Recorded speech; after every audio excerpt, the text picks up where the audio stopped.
Good morning, everyone. Excuse me, I've got a bit of a scratchy throat this morning.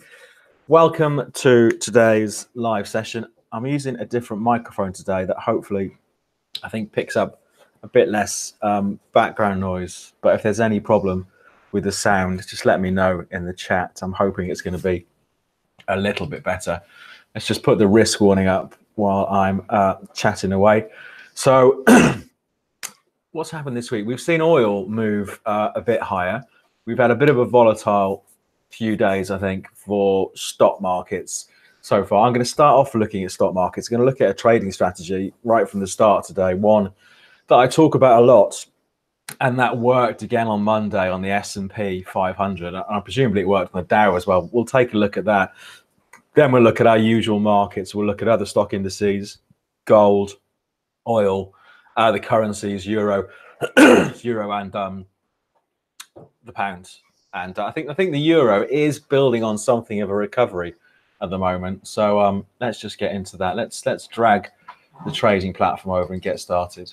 Let's talk about this trading strategy first of all. This opportunity that I think came up on, I think it was Monday, on Monday's open in the US.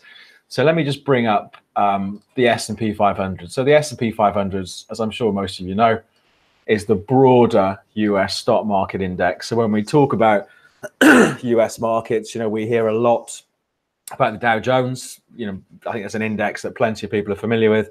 The Dow's only 30 stocks. Arguably, the S&P 500 is a broader representation of what's going on in the US stock market. But let me talk about sort of what I thought the opportunity was and why it was interesting. And I think it's really following on from the payrolls that we had at the end of last week. Am I talking about the right thing here? Hang on, S&P. Let's bring that up. So there's today. There's yesterday. So on Friday we had. Hang on a second. I'm just going to make sure I'm looking at the right day here for this to make sense. Let me just check the dates and we can take a look at this. So Friday was the 5th, wasn't it? So there we go. So I'm looking for the move just before the payroll. So here we go. So if I zoom in on the 5th. So we had the payrolls last Friday on the S&P 500. The US unemployment announcement, it's always a major thing.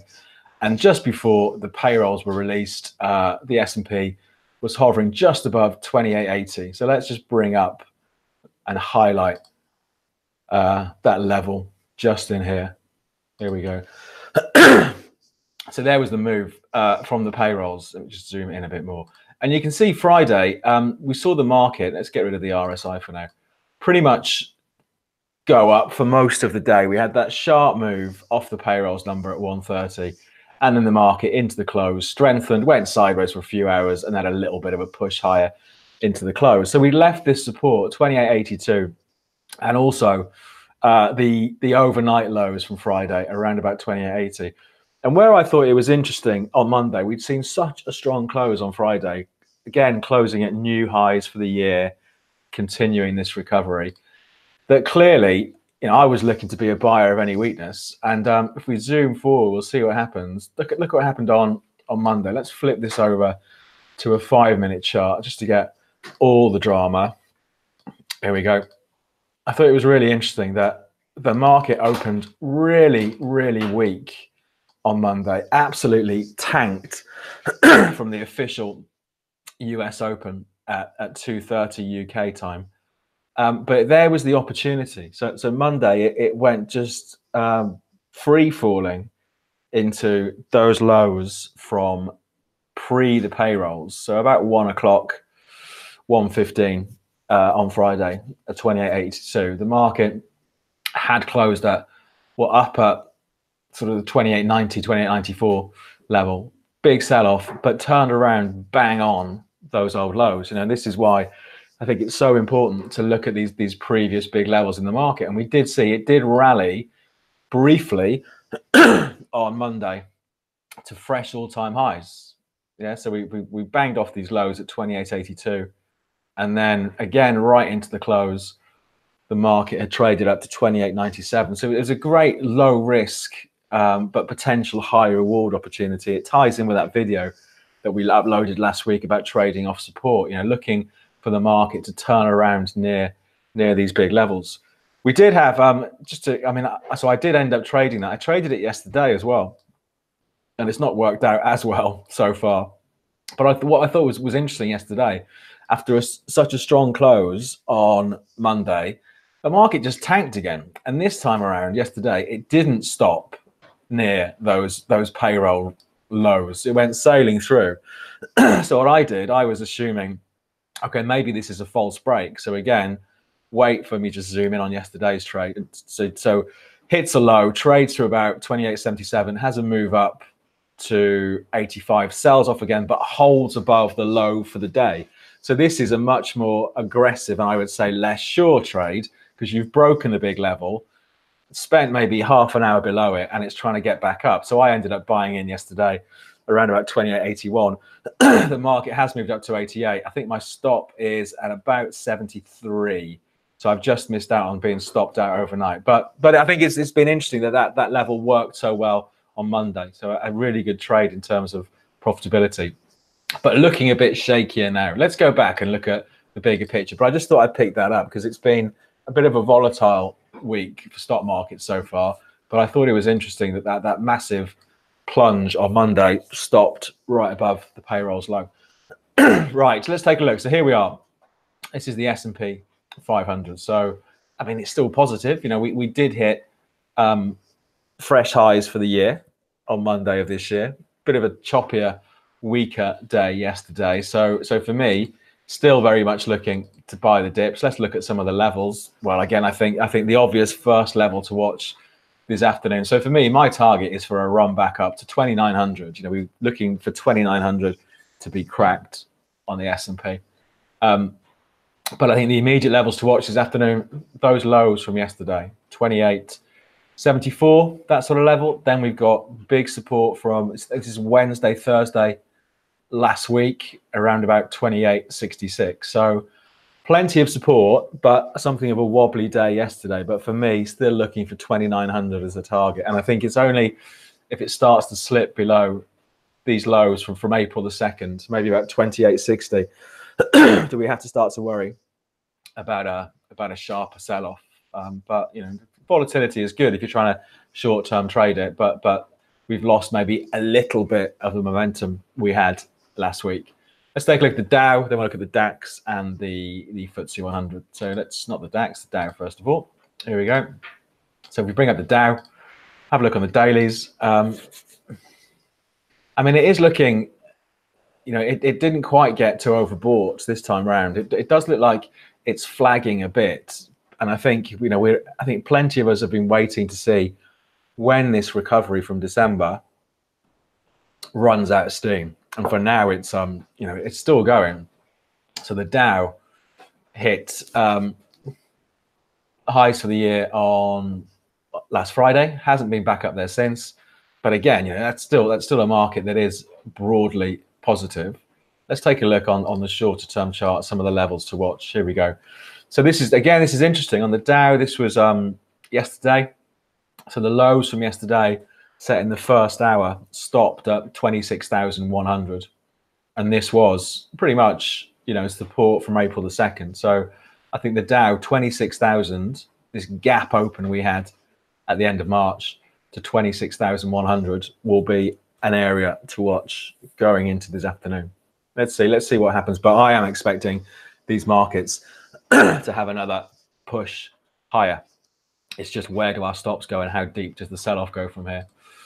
Let's take a look at the DAX. DAX has been a strange one. I think the DAX has, again, been drifting this week. I was looking at this support on Monday's session. We did have a bit of a rally after the session on Monday. What was the date on Monday? It was the 8th, wasn't it? So we did see the market here. We were looking at here, sort of, 10 o'clock on Monday. We'd had that gap open on Monday morning, but it had held above 11,950. It came back down to, I ended up buying actually in the afternoon or later on after the webinar finished. I ended up buying, and it did rally about 50 points, but never really got much of a move on from there. And then yesterday, was it yesterday or Monday afternoon? Monday afternoon started to drift a bit, and quite a big turnaround yesterday, and a little bit sort of trying to claw back some losses today. But let's take a look on the dailies. Here we go. So our daily chart is still positive, for all of these stock markets, even though we've had a bit of weakness over the last day and a half.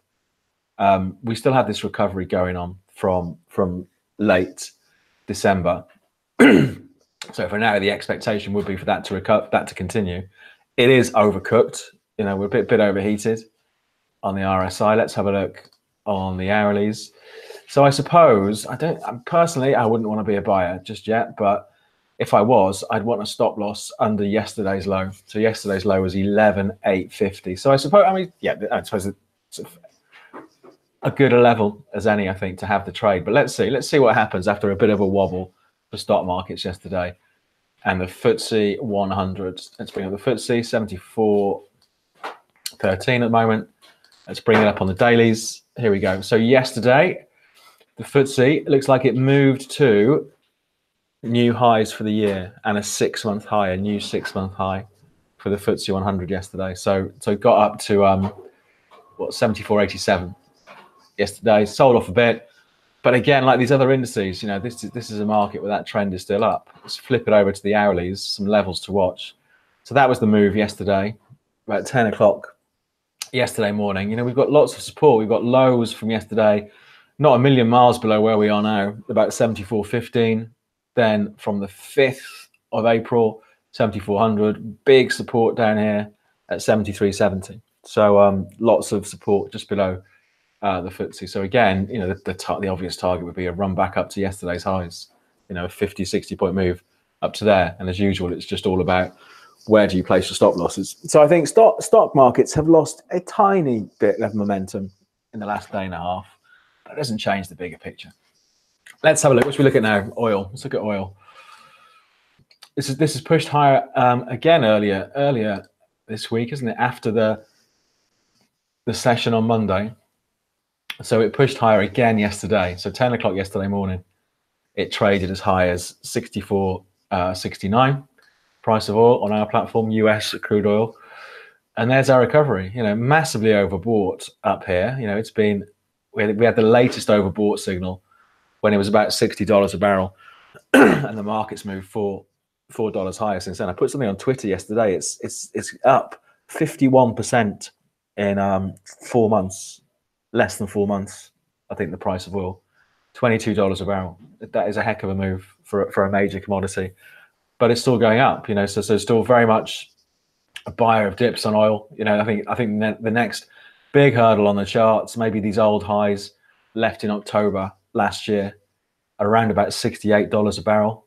So 68 to 70 seems like a good level for there to be a barrier, but still incredibly strong. But if you look on the hourlies to try and find some levels. So so when was the 5th of April? That was Friday, wasn't it? So Friday pushes through the barrier from earlier in the week, from a couple of days earlier at $63.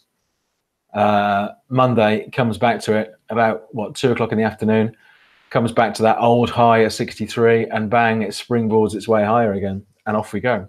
So I mean, you can see we've got trends in all sorts of timeframes for the price of oil. So obvious support, the lows from Monday at 63. After that, quite good short-term support at 61.60, and then the really big level we were talking about a few weeks ago, it feels like now, back down at 58. So for me, I mean, if it dropped back to 60, 59.5, 60, that looks like a really interesting opportunity down there, because we've got that big level of support at 58. So but still strong, and I'm sure plenty of people still trying to call the top in the oil price, but it keeps going up, So let's take a look at gold. I think gold is we haven't seen anything in the way of drastic moves this week, but I think what it's doing is interesting. Just to remind ourselves that the big picture view, we've got this recovery that's been going on in gold since August last year. That's still going, although it has just been for the last 6 weeks or so sort of correcting itself a bit. However, we do have the big level for gold is the lows for the year, 1275, near enough. There we go, 1275 lows from January. The market came down to it in early March, rallied down to about 1280, rallied $40, came down to 1280 again just last week. I think it was April the 4th. And we've moved back above. So I think this move above 1300 over the last couple of days is positive. So for me, the next objective would be a run back up to 1320. And after that, if we can break this 1320 area properly, 1340. But let's look at this short term, see what's going on in the short term. So we do have, you know, a little bit of a trend building since the 4th of April. So if I pick up on, you know, maybe something like that, it looks like. So we had from these lows at 1282, 1281, and the market has been pushing its way higher.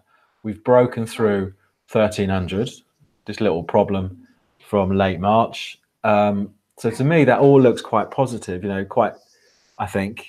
So I think, you know, let's see what happens. So at the moment, any weakness back towards 1295, 1300 looks like a buying opportunity. Like I say, my target would be initially a run back to what, 1320, 1325, as that level continues to hold down here. So not too much to say apart from that. Not much drama day to day in the gold price, but I think what we've seen over the last few days does suggest that maybe we're going to have another go at this high from late March. Now let's talk about currencies. I think I've talked a bit about the euro. I've had this position in the euro since Wednesday of last week, Wednesday or Thursday. So we'll come to the euro in a minute because I think it does look like it's getting a move on, although the euro does get a move on and then completely reverse everything. Let's look at the pound first of all. I think is Theresa May in Brussels today? Again, are there talks? Who knows? But of course, it's all Brexit. So it's all Brexit at the moment. We're trading on the daily chart. We're trading pretty much where we were 6 weeks ago, and you can see just how choppy the trade has been through March and April so far. So no one knows, and the market is just banging around in a sideways range.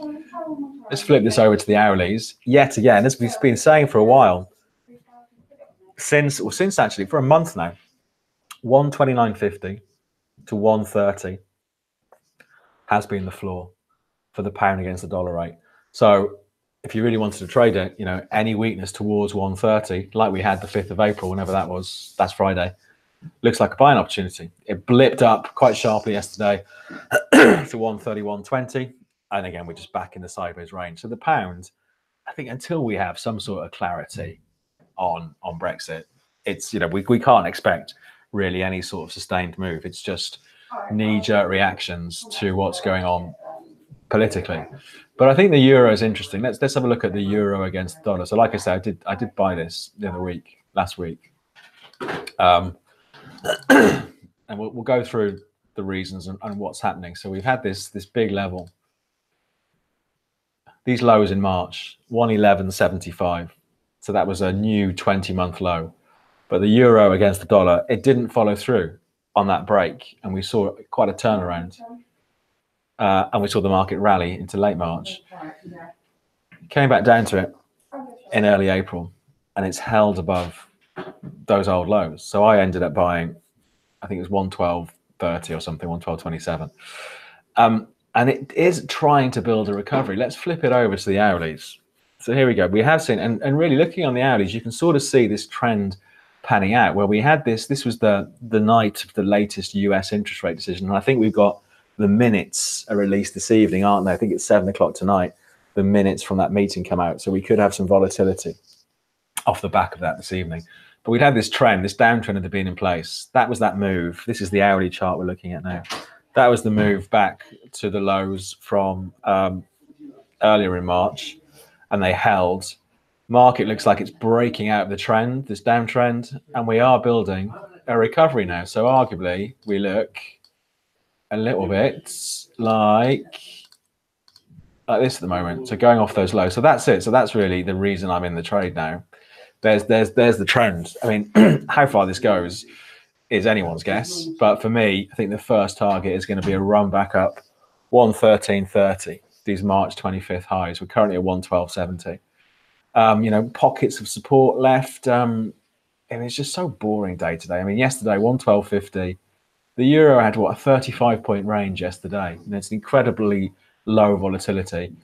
And bigger support left down here at 112.05. So for me, so forgetting about my trade, even if it sells off from here, I'll be looking at the low 112s to see if the buyers came back in. So for now, it is quietly positive. I think it's maybe the best way of describing the euro against the dollar. But that trend for the last, the last 7 days is still pretty much chugging along. And that's it. I think that's it for our markets today. I'll go to the questions now. I'll jump in on the questions.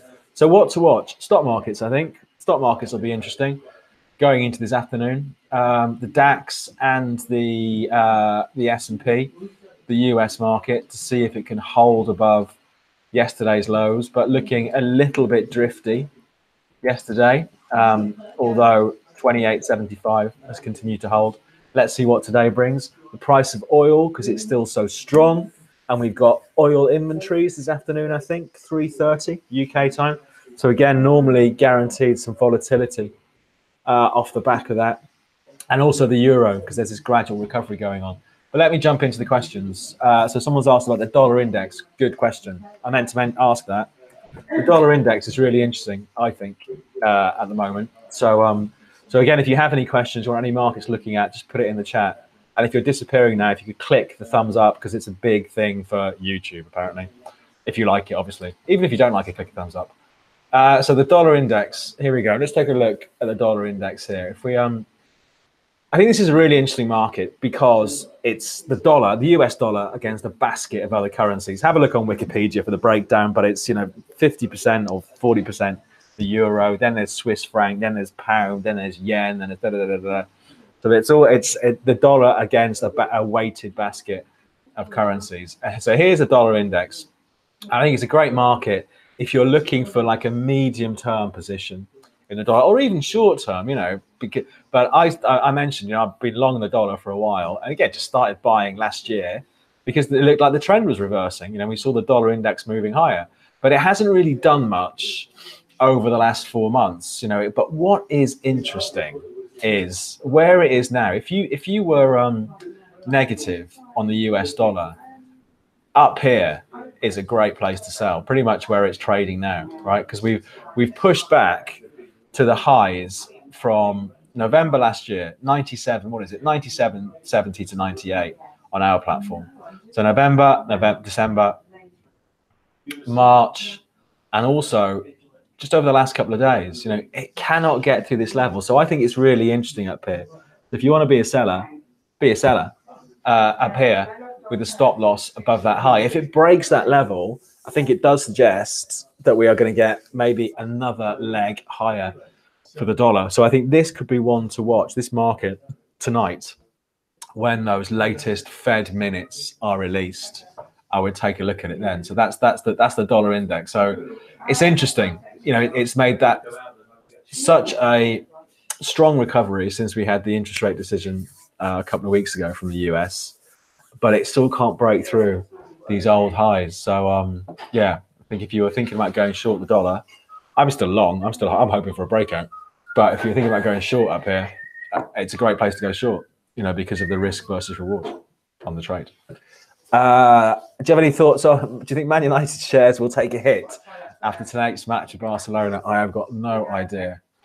Hang on a second. Let's have a look at Manchester United shares. Manchester.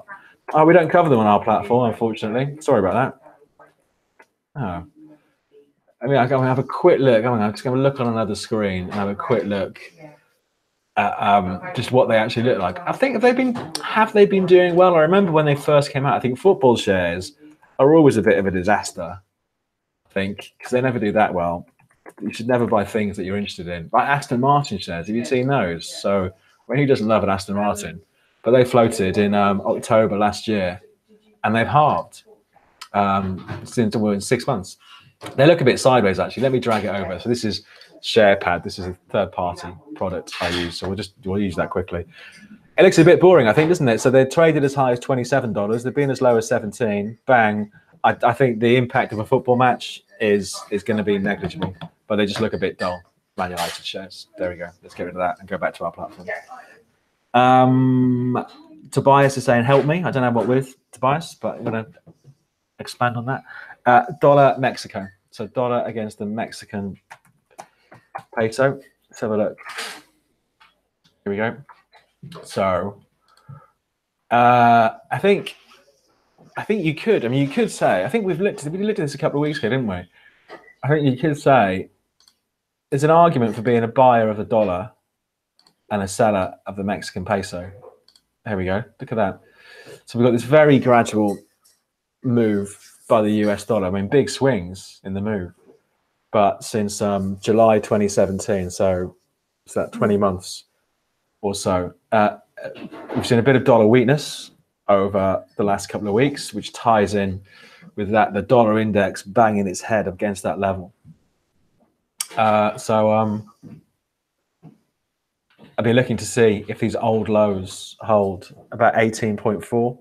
So I think this 18.4, 18.5 level is an interesting one. So personally, I'd be expecting maybe a bit of dollar strength to creep back in against the peso and keep that big trend going. But I think if you start slipping below 18.4, maybe the risk is for a much weaker dollar against the Mexican peso. Let's see.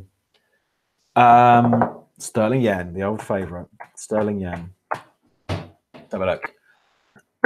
So from memory, we know that 150 is a big barrier on the upside for sterling yen. So from May last year, all these times the pound cannot crack 150 against the Japanese yen. It's just boring, isn't it now? Look how tight it's been the last couple of weeks. So let's flip on the hourlies. I mean, we're seeing a bit of strength coming in today. What do you reckon? I mean, for me, if it was down in the 144s, I'd want to think about being a buyer. And then if it was up above 148, think about being a seller on the hourlies. You could argue this trend is just about done. So even though I'm always quite tempted to think about being a buyer down here, I'd rather wait and see if it drifted off a bit, maybe 80 points lower than here, and we get a better entry. But it's a little bit sideways, I think. US dollar 500, someone's asked for. Do you mean the S&P 500? If you mean the S&P 500, we did cover. It was the first thing we covered. So when we finish this, if you watch the recording, it's in the first few minutes. Any change on crypto, the crypto indicators, the crazy cryptos. Let's have a look at Bitcoin. I think Bitcoin is just bumbling now around about 5,200. So nothing much has happened since that sharp rally. We had a couple of days of strength. Here we go. It's having a go, isn't it? But you can see there was the move on Bitcoin, April the 2nd, and then pushed higher the next day. And it's getting dragged higher, but the volatility has disappeared again for now. I mean, again, I think, so I was probably saying when we looked at it last week, for me, it gets more interesting if we see a sell-off. Where do the buyers come back in? Because I do think we have this recovery going on in Bitcoin over the last 4 months. But I'd rather see a sell-off, and let's just test it. Let's just test the resolve of how committed these people are to buying Bitcoin. So, but still strong. I think the breakthrough 4.5, 4.2, as I said, is pretty positive. So all positive, I think, still Bitcoin. And that's it, isn't it? I think there's nothing else to cover. So we do have those things tonight. The federal minutes. There is the minutes from the last Federal Reserve meeting, I think, at 7 o'clock. UK time, so maybe markets get a bit quieter ahead of that, and then we have the release. So watch the dollar index, be a really obvious one to watch. Stock market indices as well, and then we'll do this all again on Friday. So we'll do it 10 o'clock on Friday and see where markets are then. So thanks for coming along. Don't forget to never miss out on this stuff. Just make sure you're subscribed to the channel, and just do that by clicking the subscribe button down there, and the alarm bell thing means you get a push off YouTube when we go live. But we'll wrap things up there. Hopefully the sound has been okay today, and we'll do it all again on Friday at 10 o'clock.